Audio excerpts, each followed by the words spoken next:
Vamos lá? Professor Joaquim mais uma vez. Galera, vamos continuar a nossa jornada aqui pelos crimes sexuais. Quero, nesse terceiro bloco de crimes sexuais, terminar o estupro do 213 com vocês e analisar mais um crime, mais uma figura típica, que é o 215 do Código Penal. Então o objetivo desse bloco, terminamos estupro, vamos terminar estupro e já ver mais um crime, o 215 do Código Penal. Pessoal, vimos até aqui, nos dois blocos anteriores, o crime de estupro do 213 do Código Penal. Olha o tanto de coisa que você já notou sobre esse crime, né? Pessoal, para a gente finalizar o estupro do 213, falta analisarmos as suas qualificadoras, as qualificadoras do estupro. Professor, por que isso que a gente vai ver agora, essas circunstâncias que a gente vai ver agora é chamado de qualificadora? Pessoal, lembra? No primeiro bloco eu falei assim, olha, o estupro do caput do 213, a pena é 6 a 10 anos. Repara que as qualificadoras do estupro fazem a pena do estupro passar de 6 a 10 para 8 a 12. Também podendo fazer a pena passar para 12 a 30. Olha que interessante, galera. A pena do caput é 6 a 10 anos. Só que quando tem qualificadora, pode ir 8 a 12, pode ir para 12 a 30. Tá vendo, pessoal, que nas qualificadoras que faz a pena aumentar para 8 a 12, 12 a 30, eu estou aumentando a pena no mínimo e no máximo. Originariamente era 6 a 10. Quando o estupro é qualificado, vai para 8 a 12, 12 a 30. Galera, toda vez que a pena do crime aumenta ao mesmo tempo no mínimo e no máximo, eu estou diante de modalidades qualificadas do crime. É isso. Professor, então beleza, já entendi que a qualificadora mexe na pena do crime, no mínimo e no máximo. Exatamente. E quais são as qualificadoras do estupro? Quais são as circunstâncias em que o estupro é cometido e faz a pena aumentar tanto assim? Galera, veja. Abra o seu artigo 213, parágrafo 1º. Abra lá. Abra o seu código agora aí, ó. O artigo 213, parágrafo 1º, ele fala que se o estupro é cometido contra a vítima menor de 18, porém, maior de 14, a pena vai ser quanto? 8 a 12 anos. Olha a primeira qualificadora do estupro. Ah, é, professor?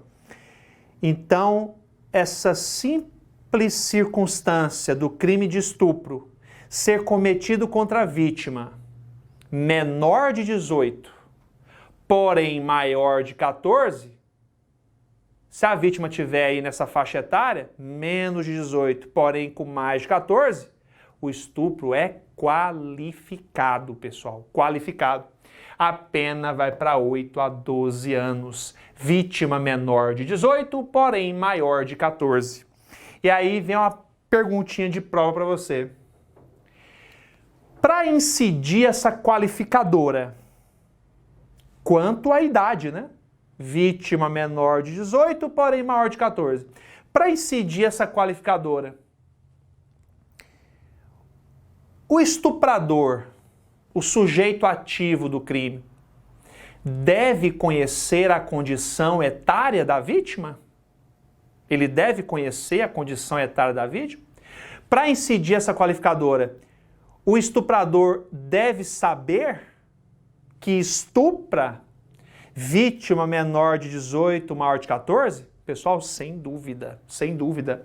Então, ó, para incidir a qualificadora, deve o agente conhecer a condição etária da vítima? Sim, sem dúvida, pessoal, sem dúvida. A qualificadora só vai incidir se o agente se entra na esfera de conhecimento do agente, se ele conhece a condição etária da vítima, se ele sabe que está estuprando, vítima menor de 18, porém maior de 14, ele tem que saber. Deve conhecer a condição etária da vítima, com certeza. Joia. Pessoal, outra qualificadora do estupro, ainda no parágrafo 1º, é o seguinte: mais uma vez, a pena será de 8 a 12 anos. Se da conduta do estupro resultar lesão corporal grave. Então imagina isso, pessoal. O sujeito está estuprando a vítima e da conduta do estupro resulta para a vítima uma lesão corporal grave. Lesão corporal grave em decorrência desse estupro. Pessoal, estupro qualificado. Veja que o parágrafo 1º fala: se da conduta resultar lesão corporal grave. Galera, quando o parágrafo 1º fala se da conduta resulta lesão corporal grave, significa o cara está estuprando a vítima, está empregando violência física ou grave ameaça, que é a violência moral. Ou seja, se da violência física ou violência moral empregadas na conduta do estupro resulta na vítima lesão grave, o estupro é qualificado, pena 8 a 12 anos. E cuidado, galera. Para que haja esse estupro qualificado, essa qualificadora do estupro, a lesão grave tem que ser o quê? Culposa, pessoal. Culposa. Professor, você já explicou algo parecido nos vídeos anteriores, nas aulas anteriores. Eu estou tentando lembrar aqui agora do nome. Puxa na memória aí. O que é isso aqui, pessoal? Como é que é o nome disso, né? O agente tem dolo no início e acaba praticando um resultado mais grave culposamente. Como é que chama isso mesmo? Anota, pessoal. O estupro qualificado pela lesão grave é uma situação em que o agente tem dolo no estupro e ele acaba produzindo culposamente uma lesão grave na vítima. Como é que chama isso mesmo? Dolo no início, culpa no resultado mais grave. Anota. O estupro qualificado pela morte, o estupro qualificado pela lesão grave é o quê? Um crime pré-ter-doloso ou pré-ter-intencional. Então, se quer na sua prova, o estupro qualificado pela lesão grave é um crime pré-ter-doloso ou pré-ter-intencional? Exatamente. Porque no estupro qualificado pela lesão grave, eu tenho dolo no estupro, dolo no início e culpa no resultado mais grave. É o dolo no antecedente, culpa no consequente. Sempre que eu tenho essa sistemática, o crime é pré-ter-doloso ou pré-ter-intencional. Joia, pessoal? Sacou isso? Por que eu estou reforçando tanto isso? Porque pode acontecer a seguinte situação, você deve estar pensando, professor, e se o cara estupra, né, crime doloso, estuprou, e aí na sequência, dolosamente, ele pratica lesão grave? E se essa lesão grave for dolosa? Pessoal, aí não é estupro qualificado pela lesão grave. Eu disse que para ter estupro qualificado pela lesão grave, crime pré-ter-doloso, a lesão grave tem que ser culposa. Se a lesão grave também é dolosa, aí eu vou ter 2 crimes. O sujeito vai responder por estupro, mais a lesão grave dolosa. Concurso material. Vai somar as penas. Vai somar as penas. Sacou, pessoal? Joia? Beleza. Galera, mais uma qualificadora do estupro. Agora no parágrafo 2º do 213, ó. No parágrafo 2º do 213. Imagina, pessoal, que o sujeito está estuprando a vítima e dessa conduta do estupro resulta morte para a vítima. Morte, pessoal. Veja que a qualificadora faz a pena agora ir para 12 a 30 anos. Galera, da mesma forma, o agente emprega violência ou grave ameaça e assim pratica o estupro. Se dessa violência física ou grave ameaça, violência moral, se dessas violências resulta morte na vítima, estupro qualificado. Estupro qualificado. Pena 12 a 30 anos. Essa morte, para incidir o estupro qualificado, da mesma forma, tem que ser o quê? Culposa. Mais uma vez, estou diante de um crime préter doloso ou préter intencional. O agente age com dolo no estupro e culpa na morte. E de novo, eu imagino que você está pensando, professor, e se o sujeito tem dolo no estupro e também tem dolo na morte? Pessoal, quer ver um exemplo disso? Em que o sujeito tem dolo no estupro e dolo na morte? E aí não vai ser estupro qualificado pela morte? Porque para ser estupro qualificado pela morte, a morte tem que ser culposa. Se a morte é dolosa também, quer um exemplo? Caso maníaco do parque. Lembra do caso maníaco do parque? O maníaco do parque, ele se valia de dolo para cometer o estupro, agia com dolo no estupro, e após estuprar, ele matava dolosamente. Dolosamente.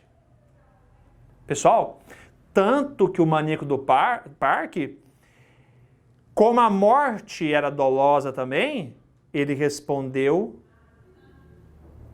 pelos dois crimes. Ele respondeu por estupro mais homicídio. Mais homicídio. Ambos os crimes foram a júri popular. Respondeu pelos dois crimes. Então grava. Da mesma forma que na lesão grave. Se da violência física ou moral do estupro resulta morte culposa, o crime é um só, estupro qualificado pela morte. Porém, se tem dolo no estupro e também dolo na morte, o agente responde por dois crimes. Por dois crimes. Vamos somar as penas, vai tudo para júri. Caso maníaco do parque é um exemplo. Joia, pessoal? Sacou isso? Fechou? Beleza, né? Põe aí, ó, caso maníaco do parque é o nosso exemplo de morte com dolo. De morte com dolo, né? Morte com dolo. Aí seria dois crimes, né? Como nós vimos. Pessoal, ótimo. Com isso, pessoal, com isso, finalmente nós terminamos o delito de estupro do 213. Agora, galera, eu quero passar a analisar com vocês mais uma figura criminosa, mais uma figura típica. É o artigo 215 do Código Penal. Eu cheguei a fazer uma menção a ele no bloco anterior. Quando eu falei do still think, lembra? Agora vamos analisar em detalhes esse crime. Pessoal, a chamada violação sexual mediante fraude, ela está no artigo 215 e lá é prevista uma pena de reclusão, ó, de 2 a 6 anos. 2 a 6 anos. Primeiro detalhe, pessoal, que pode cair nessa prova. Eu disse para você que o estupro do 213 é crime hediondo, sempre. E a violação sexual mediante fraude? E o crime do 215 do Código Penal? É hediondo, pessoal? Anota. Não, pessoal, não. A violação sexual mediante fraude não é crime hediondo, não é. Abre aí a sua lei de crimes hediondos, 8.072/90. Procura aí nos crimes hediondos, na lista que tem aí de crimes hediondos. Em nenhum momento há menção a esse crime, não há. E como sabemos, só é hediondo aquilo que a lei fala que é hediondo. Se a lei não prevê o 215 como hediondo, é porque ele não é hediondo. Um dia, quem sabe, ele pode entrar nesse rol de crimes hediondos, se a lei passar a entender assim. Mas, por enquanto, não. Tá? A violação sexual mediante fraude não é crime hediondo, galera. Não é. Pessoal, veja. Na violação sexual mediante fraude, eu tenho, em verdade, um estelionato sexual. Olha que interessante. Lembra do estelionato, crime contra o patrimônio, que a gente explicou nos encontros anteriores? Galera, aqui é um estelionato também, só que sexual. Então, se cair na sua prova, a violação sexual mediante fraude pode ser chamada também de estelionato sexual. Exatamente. O 215 é o estelionato sexual. Professor, por que estelionato sexual? Porque, galera, veja, nesse crime do 215, anota isso. Não há emprego de violência ou grave ameaça. Não há. Não há. O que eu tenho no crime do 215 é emprego de fraude, pessoal. De fraude. Então, no 215 do Código Penal, não tem violência ou grave ameaça. Vou dar os exemplos, você vai entender. Não há violência ou grave ameaça que a gente tem lá no estupro, né, do 213. No 215, não há violência ou grave ameaça. O agente se vale da fraude para ter conjunção carnal com a vítima, para praticar com a vítima atos libidinosos diversos. Ele se vale da fraude para conseguir satisfazer a sua lascívia, e não de violência ou grave ameaça. Então, o 215 é o estelionato sexual. Galera, grava o seguinte: prevalece que, da mesma forma do estupro, a violação sexual mediante fraude é crime bicomum. Bicomum. Por que bicomum? Mesma explicação lá no estupro. Sujeito ativo pode ser qualquer pessoa. Sujeito passivo também pode ser qualquer pessoa. É comum no sujeito ativo, comum no sujeito passivo. Então, um crime bicomum. É o que prevalece. Tá? Joia? E aí, pessoal, vamos entrar aqui para valer, né? Na conduta da violação sexual mediante fraude. Eu já dei para você a ideia. Na violação sexual mediante fraude, eu disse, o agente não se vale de violência ou grave ameaça, não. Ele consegue ter conjunção carnal com a vítima, consegue ter com a vítima outros atos libidinosos sem violência ou grave ameaça. Ele se vale da fraude. Ele se vale de um outro recurso que dificulta ou impeça a livre manifestação de vontade da vítima. Então grava, na violação sexual mediante fraude, eu tenho atos de libidinagem, o agente pratica com a vítima atos de libidinagem, conjunção carnal ou atos libidinosos diversos, mediante fraude ou mediante um outro meio que impeça ou dificulte a livre manifestação de vontade da vítima. Tá vendo, pessoal? Em nenhum momento eu falo aqui em violência ou grave ameaça, tá vendo? O agente pratica os atos de libidinagem se valendo da fraude ou outro meio que impeça ou dificulte a livre manifestação de vontade da vítima. Professor, me explica isso. O que é fraude? O que é praticar com a vítima atos de libidinagem, conjunção carnal, atos libidinosos diversos, mediante fraude. Professor, o que é fraude? Galera, anota o seguinte. Fraude é o que nós chamamos de engodo. É enganar a vítima.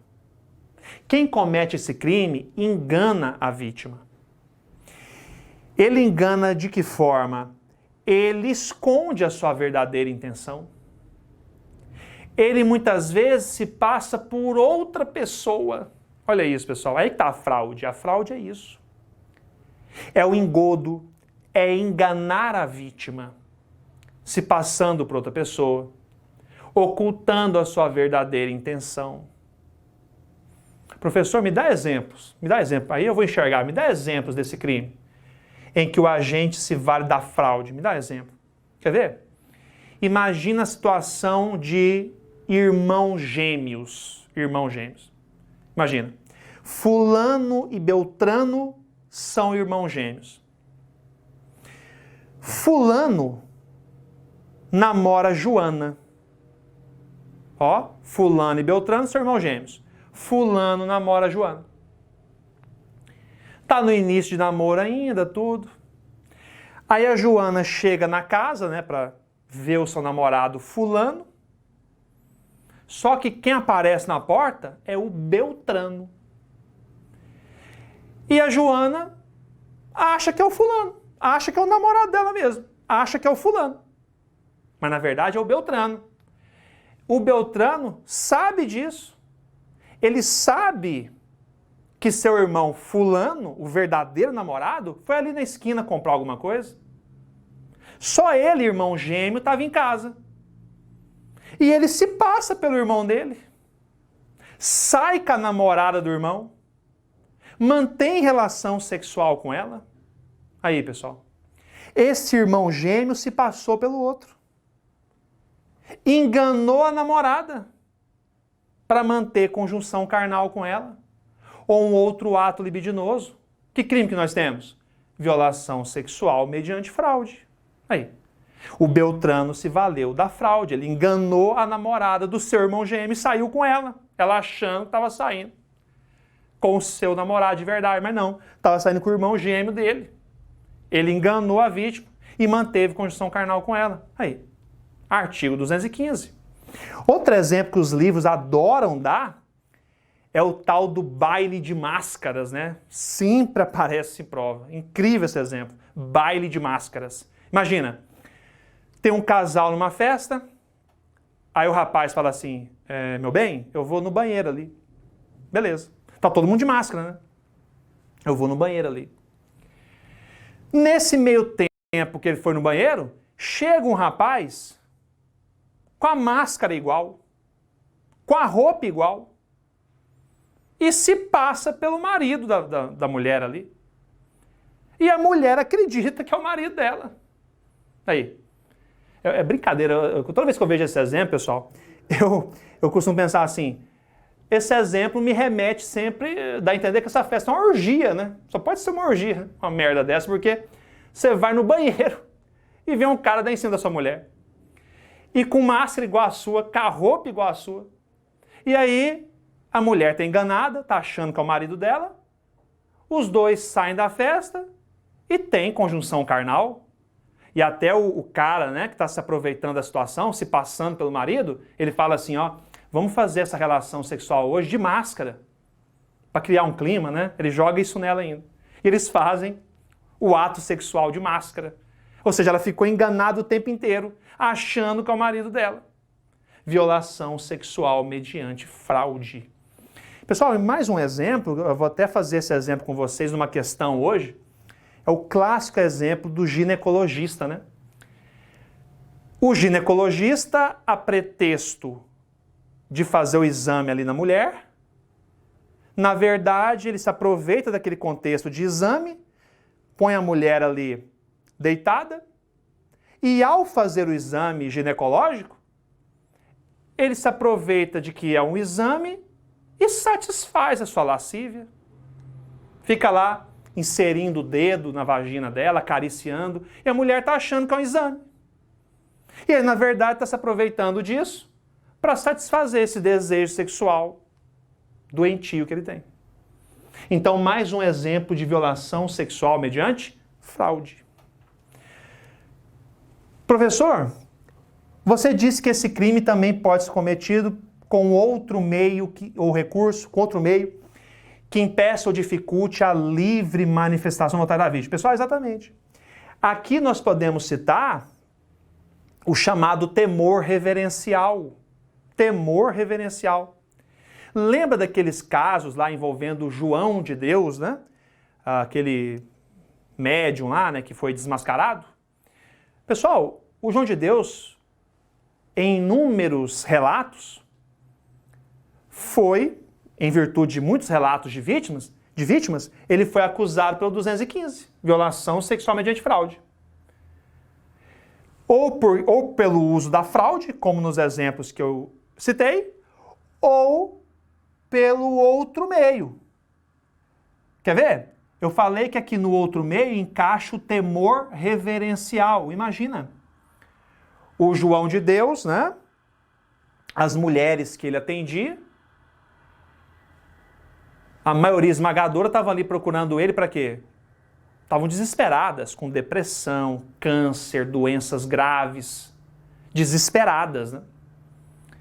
E aí, o que elas esperavam dele? Elas viam ele como um enviado de Deus, né? Um ser iluminado, um ser com poderes. E ele se aproveitava disso para abusar sexualmente. Como inúmeros relatos, né? Ele pedia para a vítima ficar de costas, para a vítima tocar nos órgãos genitais dele, ele despia as mulheres e as mulheres estavam ali enganadas, achando que fazia parte do tratamento espiritual mesmo, aquilo, tudo. E muitas vezes ali havia o chamado temor reverencial. Muitas mulheres aceitavam aquela situação pelo temor reverencial, ou seja, pelo medo de desagradar alguém a quem elas achavam que elas deviam obediência. Pô, não vou desagradar o João de Deus, ele é um ser supremo, ele é um ser iluminado. Tudo que ele pedir para fazer, eu vou fazer, eu não vou desagradar ele. Tá vendo, pessoal? Então, inúmeros relatos contra o João de Deus levam ao crime do estupro de vulnerável, seja na modalidade fraude, seja na modalidade outro meio que impeça ou dificulte a livre manifestação de vontade da vítima, o temor reverencial. Ok, pessoal? Joia? Galera, finalizando aqui mais um bloco, no bloco seguinte, finalizamos, vamos terminar só um pedacinho que está faltando do 215 e já passamos para a análise de outra figura típica. Até lá!